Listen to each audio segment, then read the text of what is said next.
Welcome to CSEB aspirants. ഇന്ന് നമ്മൾ discuss ചെയ്യുന്നത് നമ്മുടെ കോർപ്പറേഷൻ്റെ മുടിയുള്ള ഇമ്പോർട്ടൻ്റ് ആയൊരു ടോപ്പിക്കാണ് Kerala state cooperative employees welfare board. അപ്പോൾ വെൽഫെയർ ബോർഡുണ്ട്, അതുമായി ബന്ധപ്പെട്ട വെൽഫെയർ സ്കീമും ഉണ്ട് കേട്ടോ. ഓക്കെ, അപ്പോൾ നമ്മൾ കോപ്പറേറ്റീവിൻ്റെ ലോ കോഴ്സ് ചെയ്യുന്നുണ്ട്. ലോ മാത്രമേ നമ്മൾ ചെയ്യുന്നുള്ളൂ കേട്ടോ, ഡീറ്റെയിൽഡ് ആയിട്ട് ലോ മാത്രമേ ചെയ്യുന്നുള്ളൂ. ബാക്കി ഇതുപോലെ നമ്മൾ യൂട്യൂബിൽ എടുക്കുന്ന കണ്ടൻസൊക്കെ അവിടെ ഫോൾഡർ വൈസ് കൊടുക്കുന്നുണ്ട്. ഓക്കെ, അപ്പോൾ ആരെങ്കിലും ഇൻട്രസ്റ്റഡ് ആണെങ്കിൽ ലോ ഡീറ്റെയിൽഡ് ആയിട്ട് പഠിക്കണം, പിന്നെ ഈ നോട്ട്സൊക്കെ ഒന്ന് റെഫർ ചെയ്യണം എന്ന് ആഗ്രഹമുണ്ടെങ്കിൽ ജസ്റ്റ് ചാനൽ നമ്പറിലേക്ക് മെസ്സേജ് അയക്കാം കേട്ടോ. ഓക്കെ, അപ്പോൾ നമുക്ക് ഡീറ്റെയിൽഡ് ആയിട്ട് പഠിക്കാം. Kerala state cooperative development and welfare fund സ്കീമാണ്. സ്കീം മാത്രമല്ല, ബോർഡും പഠിക്കണം. കാരണം ബോർഡാണ് ഇതിൻ്റെ മെയിൻ്റനൻസ് മൊത്തം ബോർഡാണ് കേട്ടോ. അപ്പോൾ നമ്മൾ റിസ്ക് ഫണ്ട് പഠിച്ചു. അപ്പോൾ റിസ്ക് ഫണ്ടും ആരാണ്? ബോർഡ് തന്നെയാണ് അടയ്ക്കുന്നതും കാര്യങ്ങളും അങ്ങനത്തെ കാര്യങ്ങളൊക്കെ മെയിൻറ്റെയിൻ ചെയ്യുന്നത് അവരാണ്. അപ്പോൾ അതുമായി ബന്ധപ്പെട്ട കാര്യങ്ങളൊക്കെ അവർ ചെയ്യുന്നുണ്ട്. ഓക്കെ, അപ്പോൾ ഇതിനു മുമ്പ് നമ്മൾ ചെയ്ത സ്കീംസ് എല്ലാവരും കാണുക കേട്ടോ. ഓരോന്നായിട്ട് കണ്ട് നോട്ടൊക്കെ പ്രിപ്പയർ ചെയ്ത് പഠിച്ചു വരിക. ഓക്കെ, ഓരോ എക്സാമിനും നിങ്ങൾക്ക് റാങ്ക് മേക്കിംഗ് ആയിട്ടുള്ള ക്വസ്റ്റ്യൻസ് കിട്ടാനുള്ള സാധ്യത വളരെ കൂടുതലാണ്. ഡീറ്റെയിൽഡ് ആയിട്ട് പഠിക്കുമ്പോൾ നമുക്ക് സ്റ്റേറ്റ്മെൻറ്റ് ടൈപ്പ് വന്നാലും ഇപ്പോൾ കേസ് കാർഡൊക്കെ വരികയായി. അപ്പോൾ അതുകൊണ്ട് ഡീറ്റെയിൽഡ് ആയിട്ട് പഠിക്കാൻ വേണ്ടി ശ്രമിക്കുക. Okay, Kerala state cooperative development and welfare fund സ്കീമാണ്, ബോർഡും ഉണ്ട് കേട്ടോ. അപ്പോൾ Kerala state cooperative development welfare fund scheme ആദ്യം കോൺസ്റ്റിറ്റ്യൂട്ട് ചെയ്യുന്നത് ഗവൺമെൻറ് തന്നെയാണ് എല്ലാം കോൺസ്റ്റിറ്റ്യൂട്ട് ചെയ്യുന്നത് കേട്ടോ. ഓക്കെ, പിന്നെ ഗവൺമെൻറ്റിന് നടത്തിപ്പിന് വേണ്ടിയിട്ട് ഒരു ഏജൻസി ഉണ്ടാവുമല്ലോ, ഒരു എൻറ്റിറ്റി ഉണ്ടാവുമല്ലോ. അപ്പോൾ അതാണ് ഈ ബോർഡ് എന്ന് പറഞ്ഞത്. ബോർഡ് അതായത് Kerala state cooperative development and welfare ബോർഡാണ് ഇതെല്ലാം ചെയ്യുന്നത്, കൈകാര്യം ചെയ്യുന്നത്. ഓക്കെ, അപ്പോൾ നമ്മുടെ KCS ആക്ടിലെ 57A അതിനെക്കുറിച്ചിട്ടാണ് പറയുന്നത്. അപ്പോൾ അത് 57A ഒക്കെ ഇതുമായി കൂട്ടി യോജിപ്പിച്ച് ചേർത്ത് വന്നത് 4/7/2000 കേട്ടോ. ഓക്കെ, അപ്പോൾ 2000 ഈ ഒരു വർഷം എന്ന് പറഞ്ഞു കഴിഞ്ഞാൽ. Okay, Kerala state cooperative development welfare fund scheme എന്ന് വന്നു എന്ന് ചോദിച്ചു കഴിഞ്ഞാൽ തീർച്ചയായിട്ടും 2000 വർഷം പറയാം കേട്ടോ. ഓക്കെ, 2000 അതുമായി കണക്ട് ചെയ്ത് വെക്കുക. റിസ്ക് 2000 നിങ്ങൾക്കറിയാം. റിസ്ക് ഫണ്ട് അല്ലാത്ത റിസ്ക് ഫണ്ട് പിന്നെ 2008 ബാക്കി എല്ലാ ഇതുപോലത്തെ സംഭവങ്ങളും വലിയൊരു അമെൻമെൻറ്റ് വന്നത് നമ്മുടെ KCS ആക്ടിൽ പിന്നെ നല്ല ചലനങ്ങളൊക്കെ സൃഷ്ടിച്ച ഒരു അമെൻമെൻറ്റ് വന്നത് ഈ 2000 ഓക്കെ, 99-2000 കാലഘട്ടത്തിലാണ്. അപ്പോൾ അന്ന് തൊട്ടിട്ടാണ് ഇങ്ങനത്തെ ഇതെല്ലാം നമ്മുടെ ലോക്ക് കയറി വന്നത് കേട്ടോ. ഓരോരോ സെക്ഷനായിട്ട് ഇതൊക്കെ കയറി വന്നത് 2000 അമെൻമെൻറ്റോട് കൂടിയാണ്. ഓക്കെ, അപ്പോൾ റിസ്ക് ഫണ്ട് ഈ പറഞ്ഞ പോലെ ആരെന്നെയാണ്? Kerala cooperative development welfare fund ബോർഡിൻ്റെ കയ്യിലാണ് റിസ്ക് ഫണ്ടിൻ്റെ കാര്യങ്ങളൊക്കെ ഇരിക്കുന്നത് കേട്ടോ. റിസ്ക് ഫണ്ട് ഓൾറെഡി നമ്മൾ പഠിച്ചതായിരുന്നു. റിസ്ക് ഫണ്ടുമായി ബന്ധപ്പെട്ടിട്ട് 2 കാര്യങ്ങളും കൂടി ജസ്റ്റ് പറയാനുണ്ട്. അതായത് GST അടയ്ക്കണം, 18% GST അടയ്ക്കണം കേട്ടോ. നമ്മൾ പിന്നെ 0.7% അടയ്ക്കണം എന്ന് പറഞ്ഞിരുന്നു ലോണിൽ. അപ്പോൾ അതിൻ്റെ കൂടെ ഈ പറഞ്ഞ പോലെ എന്ത് വേണം? GST കൂടി വേണം കേട്ടോ. GSTയുടെ 18% GST പറയുന്നത്. പിന്നെ അതുപോലെ ഒരു കുട്ടി സംശയം കമൻ്റായിട്ട് നിങ്ങൾ കണ്ടിട്ടുണ്ടാവും. അപ്പോൾ ചോദിച്ചായിരുന്നു, അതുപോലെ മരണപ്പെട്ട സമയം, ആ സമയം അടവ് മുടങ്ങൂല. അടവ് മുടങ്ങാതിരിക്കാം. അപ്പോൾ അങ്ങനെ മുടങ്ങിക്കഴിഞ്ഞാൽ റിസ്ക് ഫണ്ട് കിട്ടില്ലേന്ന്. അപ്പോൾ കോൺസിക്യൂട്ടീവായിട്ടുള്ള 6 മാസം അടച്ചാലാണ് എന്ത് ചെയ്യുക, അടവ് മുടങ്ങിയാലാണ് പിന്നെ ഈ പരിധി, ഈ ഒരു റിസ്ക് ഫണ്ടിന് അയാൾ ഓൾറെഡി പ്രീമിയം അടച്ചിട്ടുണ്ടെങ്കിൽ പോലും അയാൾക്ക് ലഭിക്കില്ല. ഓക്കെ, അപ്പോൾ അയാൾക്ക് എന്തെങ്കിലും ഒരു അസുഖം വന്നു, അയാൾ 6 മാസം മുടങ്ങി കിടക്കുകയാണ്, അതിനുശേഷമാണ് അയാൾ മരണപ്പെട്ടത് എങ്കിൽ അപ്പോൾ അയാൾക്ക് എന്തില്ല, ഈ ആനുകൂല്യം ലഭ്യമാവില്ല എന്ന് പറയുന്നുണ്ട്. അപ്പോൾ അതുകൊണ്ട് കോൺസിക്യൂട്ടീവായിട്ടുള്ള 6 മാസം എന്ത് ചെയ്യാൻ പാടില്ല, അടവ് മുടങ്ങാതെ ഇരിക്കണം. ഓക്കെ, ആ ഒരു മാസം അയാൾ മരണപ്പെട്ടു, ആ ഒരു മാസം മാത്രം മുടങ്ങിയോണ്ട് കുഴപ്പമില്ല, അയാൾ ഇന്നെലിജിബിൾ ആവില്ല കേട്ടോ. ഓക്കെ, എലിജിബിൾ തന്നെയാണ്. അതൊന്ന് ജസ്റ്റ് പറഞ്ഞു എന്നേ ഉള്ളൂ. അപ്പോൾ ഇതൊക്കെ ഒരു തുടർച്ചയായിട്ടുള്ള ഭാഗമാണല്ലോ. അപ്പോൾ അതുകൊണ്ട് അതിൻ്റെ സംശയം ഒന്നുകൂടെ തീർത്തു എന്നേ ഉള്ളൂ കേട്ടോ. ഓക്കെ, അപ്പോൾ നമുക്ക് നോക്കാം. Kerala cooperative development welfare fund board scheme, ഈ ബോർഡാണ് സ്കീം പുറപ്പെടുവിക്കുന്നത്. ഗവൺമെൻറ് സ്കീം പുറപ്പെടുവിക്കുന്നു. അപ്പോൾ ആ നോട്ടിഫിക്കേഷനിലാണ് അല്ലെങ്കിൽ ആ ഒരു സെറ്റിലാണ് എല്ലാ കാര്യങ്ങളും വ്യക്തമായിട്ട് എഴുതിയിട്ടുണ്ടാവുക. ബോർഡിൻ്റെ ഫങ്ഷൻസ് റീഹാബിലിറ്റേറ്റ് ചെയ്യുക, അതായത് വീക്കറായിട്ടുള്ള കോപ്പറേറ്റീവ് സൊസൈറ്റീസിനെ എന്ത് ചെയ്യുക, റീഹാബിലിറ്റേറ്റ് ചെയ്യാനാണ് ഈ ഒരു വെൽഫെയർ ഫണ്ട്. വെൽഫെയർ എന്ന് വെച്ചാൽ അറിയാമല്ലോ, ക്ഷേമമാണല്ലോ. അപ്പോൾ അതുകൊണ്ട് അതിന് വേണ്ടിയിട്ട് തന്നെയാണ്. ഡെവലപ്മെൻറ്റും ഉണ്ട്, ക്ഷേമവും ഉണ്ട്, രണ്ടുമാണ് അവരുടെ പ്രധാന ലക്ഷ്യം എന്ന് പറഞ്ഞു കഴിഞ്ഞാൽ. പിന്നെ റിസ്ക് ഫണ്ട് ക്രിയേറ്റ് ചെയ്യലും അവരുടെ ലക്ഷ്യമാണ് കേട്ടോ. Kerala cooperative development welfare fund board establish ചെയ്യുന്നത് എന്തിനാണ്? Cooperative welfare and development scheme 57A പ്രകാരം KCS ആക്ടിൽ ഇൻവോൾവ് ചെയ്തിട്ടുണ്ട്. പിന്നെ കോൺസ്റ്റിറ്റ്യൂട്ട് ചെയ്യുന്നത് എന്തിനാ? To administer the fund and implement the scheme. ആ സ്കീം നടപ്പിലാക്കാൻ വേണ്ടിയിട്ടാണ്. The major mission of the board എന്താണ്? റീഹാബിലിറ്റേറ്റ് ചെയ്യുക വീക്കറായിട്ടുള്ള കോപ്പറേറ്റീവ് സൊസൈറ്റീസിന് വല്ലാണ്ട് ജീർണിച്ച കോപ്പറേറ്റീവ് സൊസൈറ്റീസിനെ റീഹാബിലിറ്റേറ്റ് ചെയ്യുക, അവർക്ക് ഡെവലപ്മെൻറ്റൽ ആക്ടിവിറ്റീസിന് വേണ്ട ലോൺസ് പ്രൊവൈഡ് ചെയ്യുക, എന്നിട്ട് ഒന്ന് ജസ്റ്റ് അപ്ലിഫ്റ്റ് ചെയ്യുക. അതാണ് അവർ ചെയ്യുന്നത് കേട്ടോ.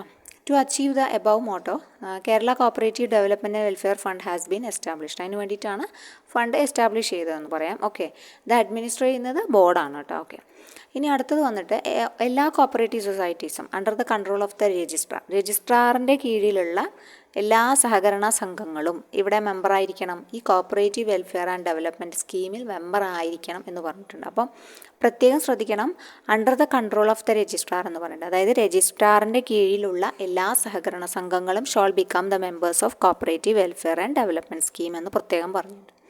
The fund towards the scheme shall consist of initial contribution from the member societies and financial assistance from the government. ഈ ഫണ്ട് എവിടെ നിന്നാണ്? ഈ ഇനീഷ്യൽ കോൺട്രിബ്യൂഷൻസ് എവിടെ നിന്നാണ് കളക്ട് ചെയ്യുന്നത്? മെമ്പർ സൊസൈറ്റീസിൽ നിന്നുമാണ്. എല്ലാവരും മെമ്പർ ആവണമെന്ന് പറഞ്ഞുവല്ലോ. എല്ലാ കോപ്പറേറ്റീവ് സൊസൈറ്റീസും under the control of the registrar of cooperative societies member ആവണം നിർബന്ധമാണെന്ന് പറഞ്ഞു. അപ്പോൾ അതുകൊണ്ട് തന്നെ അവരൊരു ഇനീഷ്യൽ കോൺട്രിബ്യൂഷൻ കൊടുക്കുമല്ലോ.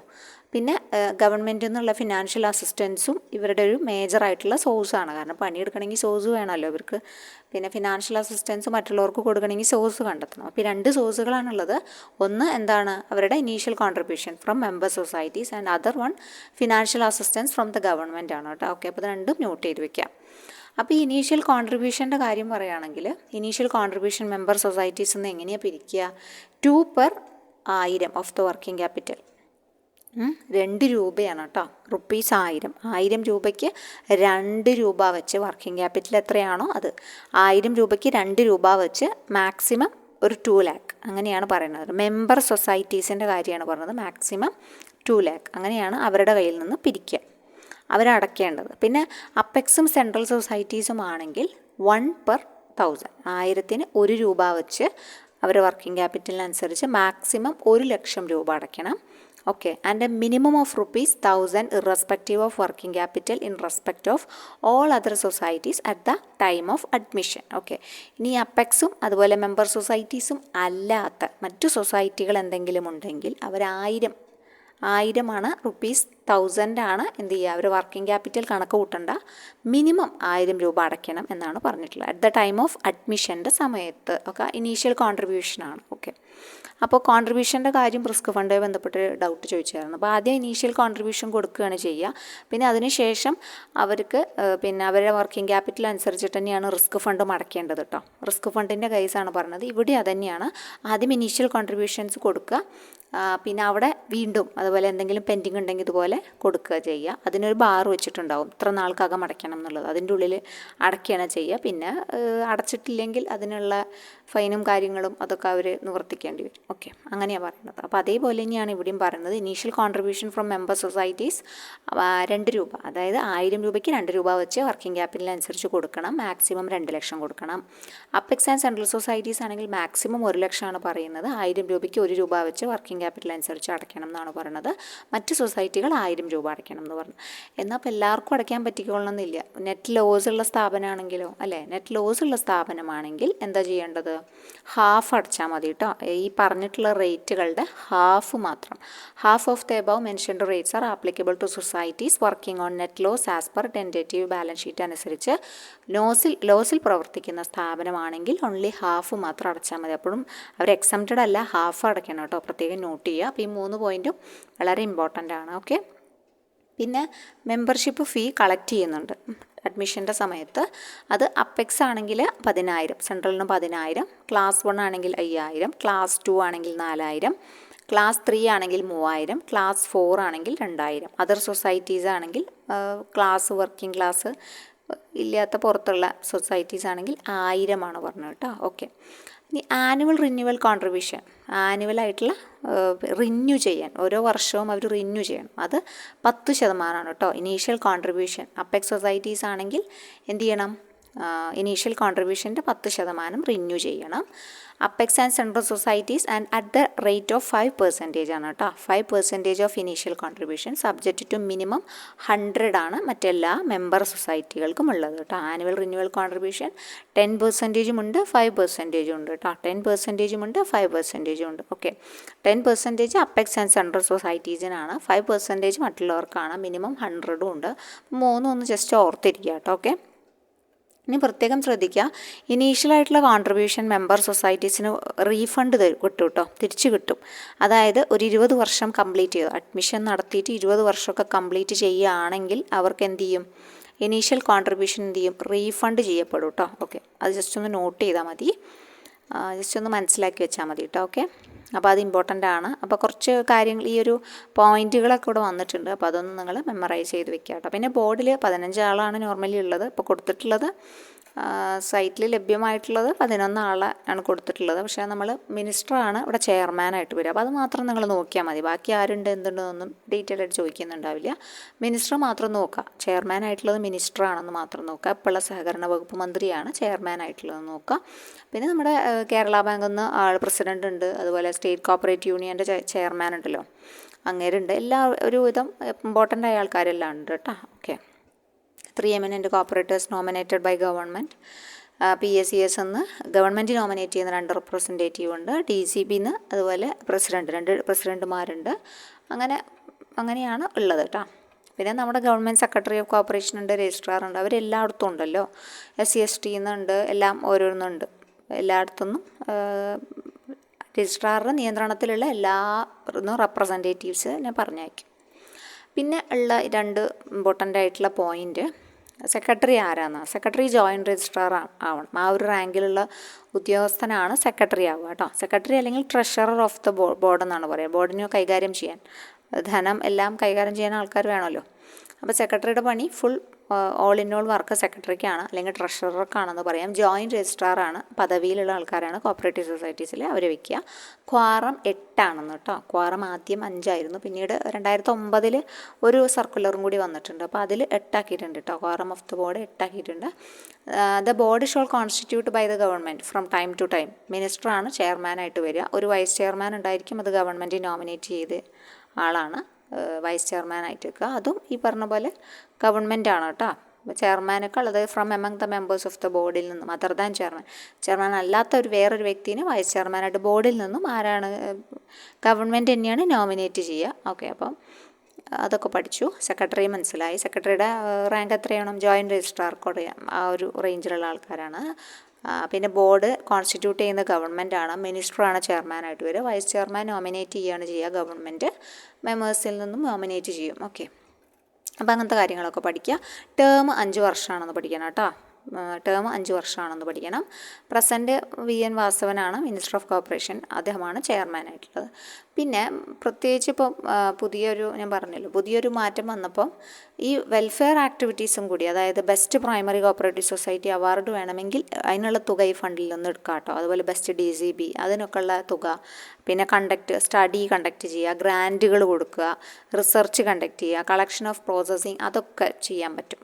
അതൊക്കെ ഈ കോപ്പറേറ്റീവ് സെക്ടറിൻ്റെ ഡെവലപ്മെൻറ്റൽ ആക്ടിവിറ്റീസിന് പിന്നെ ഇമ്പ്രൂവ് ചെയ്യുന്നതാണല്ലോ. സോ അതെല്ലാം ഈ ഫോമിൽ ഈ ഒരു ഫണ്ടുമായി യൂസ് ചെയ്യാൻ പറ്റും എന്നാണ് പറഞ്ഞിട്ടുള്ളത് കേട്ടോ. ഓക്കെ, അപ്പോൾ ഇമ്പോർട്ടൻ്റ് ആയിട്ടുള്ള കാര്യങ്ങളൊക്കെ നമ്മൾ ഡിസ്കസ് ചെയ്തു. ഇനി 57A എന്താണെന്ന് നമുക്ക് ജസ്റ്റ് നോക്കിയിട്ട് പോവാം.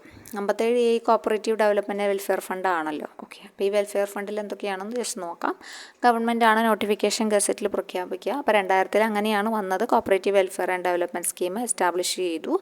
അതിനുശേഷം അതിന് മുമ്പ് 86 വന്നിട്ടുണ്ട്. പക്ഷേ കറക്റ്റായിട്ടുള്ള ഈ നമ്മുടെ ആക്റ്റിൽ കയറ്റിയത്, അല്ലെങ്കിൽ KCS ആക്റ്റിൽ കയറ്റിയത് 2000 അമെൻമെൻറ്റ് വന്നതിന് ശേഷമാണ് കേട്ടോ. ഓക്കെ, അപ്പോൾ അതാണ്. പിന്നെ സൊസൈറ്റി ഈ ഒരു നിർബന്ധമായിട്ട് കോൺട്രിബ്യൂട്ട് ചെയ്യണമെന്ന് നിർബന്ധം ഉണ്ടായി. 2013 നിർബന്ധമാക്കി. ഓക്കെ, എന്ത് എമൗണ്ടും, അതായത് contribution to be paid by the society contribute ചെയ്യും, ക്രെഡിറ്റ് ചെയ്യും ആ ഫണ്ടിലേക്ക്. മറ്റെന്തെങ്കിലും പിന്നെ ഫണ്ടുകൾ ഉണ്ടെങ്കിൽ അത് ക്രെഡിറ്റ് ചെയ്യും. Cooperative development welfare fund shawl B utilised. എന്തിനൊക്കെ കൊടുക്കാമെന്ന് വെച്ചാൽ safe guarding the interest of the societies അല്ലേ. ലോസോ ഡാമേജോ ഒക്കെ വന്നിട്ടുള്ളവർക്ക് സേഫ് ഗാർഡ് ചെയ്യാൻ കൊടുക്കാം, ഡെവലപ്മെൻറ്റൽ ആക്ടിവിറ്റീസിന് കൊടുക്കാം, മറ്റെന്ത് പർപ്പസും സ്കീമിൽ പറഞ്ഞിട്ടുള്ള മറ്റെന്ത് പർപ്പസും എന്ന് പറഞ്ഞിട്ട് ഇപ്പോൾ സ്കീമിൽ എക്സ്ട്രാ പറഞ്ഞിട്ടുള്ളതാണ് ഇപ്പോൾ നമ്മൾ നേരത്തെ ഡിസ്കസ് ചെയ്ത 2 പോയിന്റ് കേട്ടോ. എന്തായിരുന്നു 2 പോയിന്റ്? സ്കീമിൽ ഓൾറെഡി പറഞ്ഞിട്ടുള്ള ബെസ്റ്റ് പ്രൈമറി ഒരു അവാർഡൊക്കെ കൊടുക്കാൻ ഉപയോഗിക്കാം, ബെസ്റ്റ് DSEBക്കൊക്കെ അവാർഡ് കൊടുക്കാം, അതായത് ഗ്രാൻറ്റുകൾ കൊടുക്കാം, study, research, collection and processing അതൊക്കെ ചെയ്യാം, അതിന് ഈ ഫണ്ട് ഉപയോഗിക്കാമെന്ന് സ്കീമിൽ പറഞ്ഞിട്ടുണ്ട്. സോ അതുകൊണ്ട് ഇത് ഉപയോഗിക്കാം കേട്ടോ.